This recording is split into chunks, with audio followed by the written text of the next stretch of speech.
ಮಯನ್ಮಾರ್ ಮತ್ತು ಥೈಲ್ಯಾಂಡ್ನಲ್ಲಿ ನಿನ್ನೆ ಭೀಕರ ಭೂಕಂಪದಿಂದಾಗಿ ಅವಘಡ ಸಂಭವಿಸಿದೆ. 24 ಗಂಟೆಗಳ ಒಳಗೆ ಇತ್ತ ಅಫಘಾನಿಸ್ತಾನದಲ್ಲಿ ಕೂಡ ಭೂಕಂಪ ಸಂಭವಿಸಿದೆ.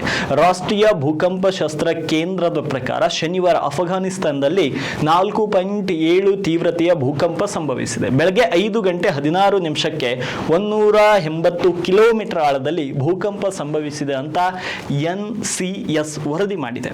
ಶನಿವಾರ ಬೆಳಗ್ಗೆ ಅಫಘಾನಿಸ್ತಾನದಲ್ಲಿ ಗಮನಾರ್ಹ ಭೂಕಂಪ ಸಂಭವಿಸಿದ್ದು ರಿಕ್ಟರ್ ಮಾಪಕದಲ್ಲಿ 4.7 ತೀವ್ರತೆ ದಾಖಲಾಗಿದೆ. ಮಯನ್ಮಾರ್ನಲ್ಲಿ 7.7 ತೀವ್ರತೆಯ ಪ್ರಬಲ ಭೂಕಂಪ ದಾಖಲಾದ ಒಂದು ದಿನದ ನಂತರ ಈ ಭೂಕಂಪ ಅಲ್ಲಿ ಸಂಭವಿಸಿದೆ.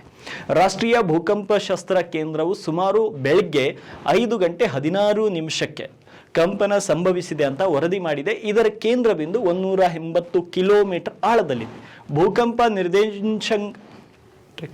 ಭೂಕಂಪದ ನಿರ್ದೇಶಾಂಕಗಳನ್ನು 36.50 ಅಕ್ಷಾಂಶ ಮತ್ತು 71.12 ಡಿಗ್ರಿ ರೇಖಾಂಶ ಅಂತ ನೀಡಲಾಗಿದೆ. ಈ ಘಟನೆಯು ಈ ಪ್ರದೇಶದಲ್ಲಿ ನಡೆಯುತ್ತಿರುವ ಭೂಕಂಪದ ಚಟುವಟಿಕೆಯನ್ನು ಎತ್ತಿ ತೋರಿಸುತ್ತದೆ. ಅಂತಹ ನೈಸರ್ಗಿಕ ವಿದ್ಯಮಾನಗಳ ಮೇಲ್ವಿಚಾರಣೆ ಮತ್ತು ಸಿದ್ಧತೆಯ ಮಹತ್ವವನ್ನು ಒತ್ತಿ ಹೇಳುತ್ತದೆ. ನಿನ್ನೆ ಮಯನ್ಮಾರ್, ಥೈಲ್ಯಾಂಡ್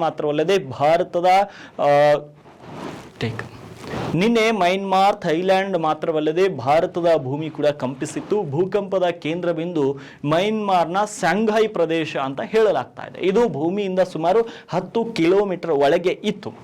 ಮೊದಲ ಭೂಕಂಪದ ತೀವ್ರತೆ 7.5 ಮತ್ತು 2ರಲ್ಲಿ 7 ಅಂತ ಅಳೆಯಲಾಗಿತ್ತು. ಥೈಲ್ಯಾಂಡ್ನಲ್ಲಿ ಭೂಮಿಯು ತುಂಬಾ ಕಂಪಿಸಿತ್ತು. ಜನರು ಭಯಭೀತರಾಗಿದ್ದರು. ಇದರ ವಿಡಿಯೋಗಳು ಇವಾಗ ಸಾಮಾಜಿಕ ಜಾಲತಾಣದಲ್ಲಿ ವೈರಲ್ ಕೂಡ ಆಗುತ್ತಿವೆ. ಮಯನ್ಮಾರ್ನಲ್ಲಿ ಈ ಭೂಕಂಪಗಳಿಂದ ಈವರೆಗೆ ಕನಿಷ್ಠ 150 ಜನರು ಸಾವನ್ನಪ್ಪಿದ್ದಾರೆ ಮತ್ತು 730ಕ್ಕೂ ಹೆಚ್ಚು ಜನರು ಗಾಯಗೊಂಡಿದ್ದಾರೆ ಅಂತ ಆರಂಭಿಕ ವರದಿಗಳು ತಿಳಿಸಿವೆ.